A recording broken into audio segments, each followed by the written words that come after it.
2004년 인도네시아 그네로 조업을 나온 억주호.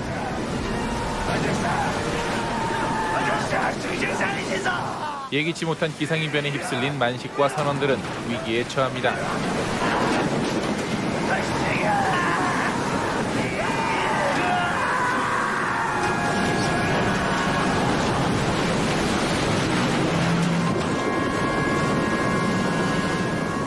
다행히 구조대가 도착하지만 케이지에 깔린 연희 아버지는 죽을 위기에 처합니다. 우리 연희 좀 부탁한데. 근데 이 오프닝이 진짜 중요하긴 했을 것 같아요. 왜냐면 여기서 어떤 사실은 압도적인 어떤 모습을 보여주지 않으면 그 뒤가 사실은 굉장히 힘이 빠지게 되잖아요.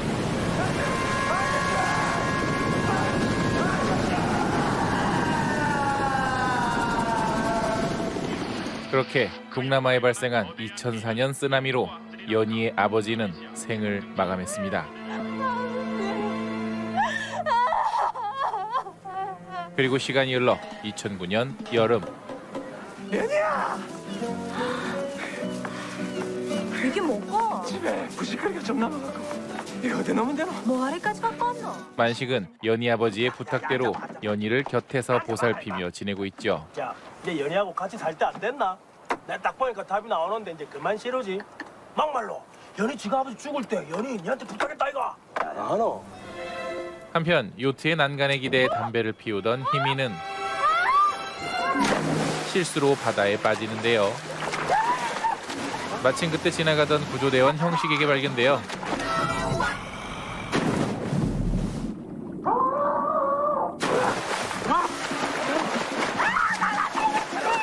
무사히 구조됩니다. 한편 해운대 문화엑스포 개최를 위한 한 토론회. 우리나라가 지진의 안전지대라고 하는데 지질학자 김희는 동해의 상황이 위험하다고 경고합니다. 하지만 아무도 그의 말을 들어주지 않죠. 차라리 지진이랑 결혼을 하지 왜 나랑 결혼을 했었을까? 김희 박사는 전 부인 유진과 마주치게 되고 제주도 좋아요. 그 김유정 배우가 나오잖아요. 참 세월이 무상하다는 생각을 했습니다. 엄마 아는 교수님이야. 인사해. 지민은 아빠를 알아보지 못하죠. 한편 양심같이 그 후에도 사람 계속 뭐라는 줄 알아요? 만남을 가져온 희미와 형식은 점점 가까운 사이가 됩니다. 한편 그 시각 해양연구소. 박사님, 해저 지진 또 발생했는데요. 어디야? 홋카이도 서부 35km 지점입니다. 일본 해저 지진의 진앙지가 점점 다가오고 있었죠. 준비됐어요? 김 박사는 불길한 근데 마음에 이게 직접 수압을 해저 견뎌낼 측정에 수 나섭니다. 일본 애들이 움직인 거 보고 우리가 움직이면 그땐 너무 되죠. 그의 불길한 예감이 적중한 걸까요? 박사님, 라돈가스 방출 경보가 계속 나오는데요. 뭐? 빨리 가보셔야 될 것 같은데. 우연이라고 하기에는 당시 상황과 너무 흡사합니다. 데이터는 2004년 동남아 쓰나미와 같은 전조 현상을 나타내고 있었죠. 지진 해일 발생 6개월 전부터 해저 30km 내의 지점에서 집중적으로 해저 지진이 계측되었습니다. 박사님, 해저 지진이 또 발생했습니다. 또다시 울리는 지진 대마도 경보음. 동쪽입니다. 진도는 5.6입니다. 계속 커지고 있습니다. 청장님, 우리가 지금 이러고 있을 때가 아닙니다. 정말 심각한 상황입니다. 우리나라에 쓰나미가 올 가능성이 있어요. 내가 한 번도 못 봤는데. 대마도 서부가 지진에 의해 해수면에 가라앉게 되면 그 충격으로 인해 파도의 높이는 상상을 초월할 정도로 커집니다. 대마도에서 지진 해일이 발생할 경우 파도가 해운대까지 도착하는 시간은 얼마인데? 10분 안쪽입니다. 한편 불길함을 느낀 동물들이 먼저 해운대 일대를 떠나기 시작하고 김 박사가 경고했던 대로 대마도 서부가 지진으로 가라앉기 시작합니다. 남해 동부 해안에 지진 해일 경보가 발령되었습니다. 그제야 내려지는 대피 발령. 그와 동시에 지진의 여파가 해운대를 감쌉니다.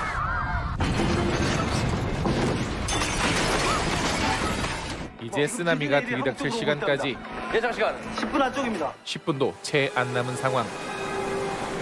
쓰나미의 전조 현상인 물빠짐이 해운대에서 발생하고 오, 저렇게 빠져요? 저게 이제 굉장히 저는 잘했다고 보는 거예요. 물에서 수영하다가 그냥 빨려 들어가는 거잖아요.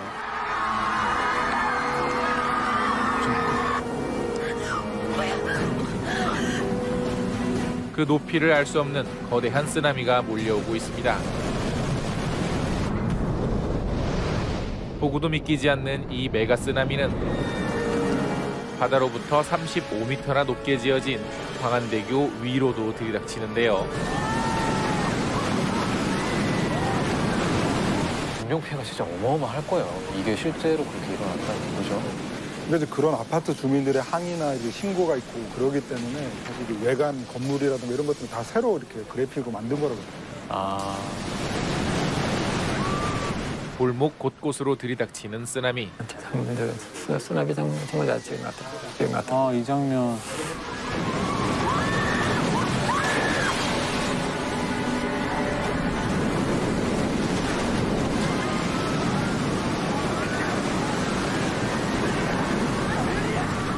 일순간에 수상도시가 되어버린 부산. 광안대교엔 컨테이너선이 충돌했죠. 해운대의 가장 명장면으로 장면. 우리나라 1000만 영화 중에 가장 대표적인 장면 하나 뽑으라고 하면 이 장면 뽑은 것 같아요. 이 끔찍한 장면에서 코미디라죠. 코미디.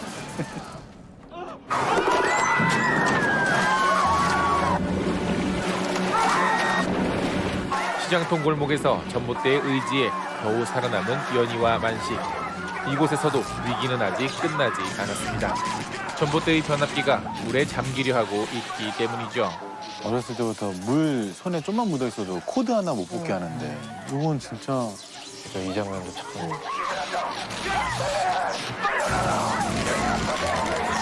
이를 눈치챈 연희와 만식은 물 위로 올라가 살아남았지만 그렇지 못한 사람들도 있었습니다. 한편 지민을 구하러 온 김 박사.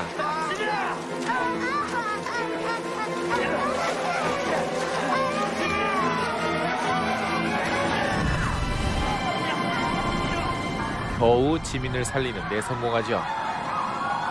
한편 엘리베이터에 갇혀있던 유진은 한 시민의 도움으로 겨우 탈출합니다. 한편 쓰나미가 덮친 바다 한가운데 힘있는 요트가 뒤집혀 위기에 처하고 저기 있냐, 저기! 구조동박 발견! 구조동박 발견! 즉시 구조작업 진행하겠습니다. 형식은 이번에도 물에 빠진 희미를 구조해내죠. 올라가요 먼저. 올라라. 빨리 와요. 빨리 와요, 진짜. 한편 가까스로 전봇대에 매달려 버티고 있는 연희와 만식. 내손 좀 되게 뿐다. 경제 마라. 경제 마라. 애니야! 잘 살아래! 하지만 급류에 못 버티고 결국 떠내려가는 만식. 그때 만식을 구하는 손길이 나타나는데 바로 그의 작은아버지였습니다. 만식아! 괜찮나? 그러나 감사 인사를 하기도 전에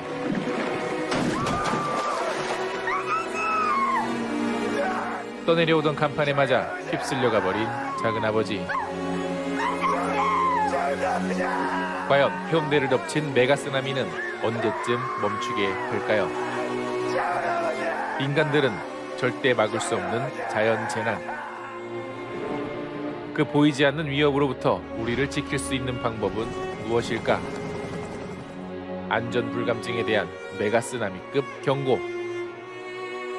영화 해운대였습니다. 저도 사실은 부산 살면서 이제 해운대 건물들 쓰면서 당시에 모래사장 좁아지고 이런 걸 봤어요.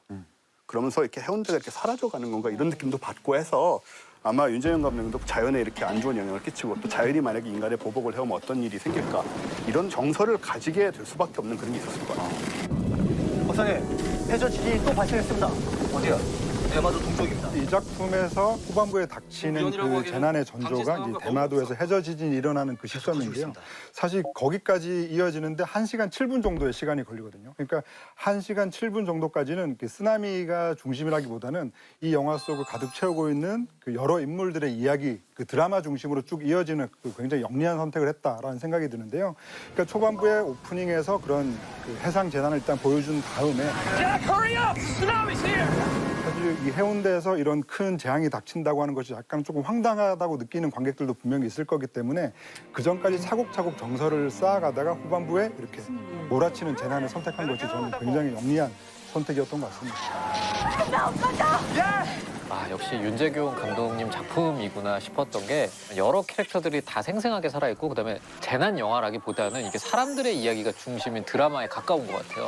네. 그러니까 저는 이 영화 오프닝부터가 이거는 윤재균 영화야라고 시작하는 것 같아요. 그러니까 어떤 지금 벌어질 일의 주인공들에게 과거의 어떤 히스토리를 주고 그런 아픔을 가지고 버티며 사는 그다음에 소시민들의 이야기다라고 한 것이 이 영화가 1000만을 넘은 이유 중에 하나인 것 같아요. 그래서 재난은 소재이고 사실은 그 재난 속에서 일어나는 사람들의 이야기를 해보고 싶다라고 이야기해 주셨다고 해요. 네, 저도 그게 굉장히 진짜 이 영화의 장점이라고 생각이 된다고. 맞아.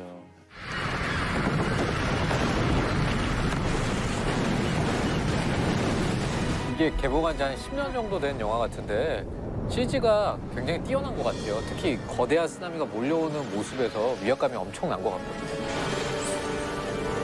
그러니까 아마 재난 영화나 자연재해 같은 영화를 한국에서 만들기 어려울 거야 라고 얘기했던 사람들의 100명 중에 100명의 답은 하나일 거예요. CG.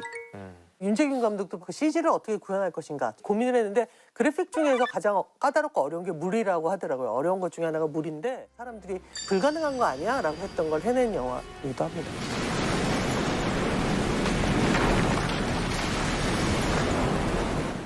이런 것들 어떻게 불가능합니까? 사실 벽을 세운다라는 관점을 좀 적용을 할 수가 있어요. 실제로 우리 강원도 삼척항에 지금 그 높이 7.1m, 길이 50m짜리 그 지진 해일 방지 수문이 있거든요. 10월 중에 이제 운영을 앞두고 있는데 지진 해일은 그래도 지진이 난 다음에 그것 때문에 생기는 해일이다 보니까 어느 정도 시간을 벌 수 있잖아요. 그래서 경보가 발생하면 수문을 내려서 이제 물이 들어오는 걸 막고 이제 이런 게 가능한 거고요. 사실은 일본에서는 진짜 이런 예가 있었던 게 그 2011년에 엄청난 그 쓰나미가 닥쳤을 때 이와테현의 일본의 그 후다이 마을이라고 작은 마을이 있는데 그 마을 하나만 살아남았어요. 어떻게요? 유일하게 그 현에서. 막아놨나? 네, 그게 어떻게 된 거냐면 1984년도에 완성된 15.5m 높이의 방조제가 있는 거거든요. 20여 년에 걸쳐서 이제 조금씩 세운 것 같은데 이건 이제 거기 촌장이 옛날 그 경험이나 기억 같은 걸 되살려가지고 이 정도 높이로 세워야 된다고 해서 주변보다 높이 세워서 그 마을만 피해를 안 입었어요. 근데 그러면 후다이 마을에 선례가 있으면 일본 정부 차원에서도 일본은 그런 쓰나미가 오니까 이렇게 전체적으로 이렇게 막아놓을 필요도 있죠. 많이 하고 있어요. 많은 지역에서 그걸 하고 있는데 이제 이 쓰나미 그거의 문제가 뭐냐면 수문은 방조제식으로 이제 많이 하죠. 그러니까 굉장히 이제 많은 돈이 들어가는데 이런 돈을 이제 투자해야 되냐 하는 게 이제 논쟁거리가 될 수가 있거든요. 근데 저는 그래서 물론 돈은 더 들 수도 있는데 해상 공원을 만드는 것이 좋다고 저는 주장을 해요. 그 해안 부분을 매립을 하는 거예요. 매립을 해가지고 공원을 만드는 거예요, 거기를. 그러면 이제 평소 때는 공원으로 쓰고 이제 쓰나미 같은 거 왔을 때는 걔의 파고가 와서 덮치는 거는 그 공원에 덮칠 거예요. 그래서 그런 식으로 해서 줄이자 하는 게 저는 제 아이디어거든요.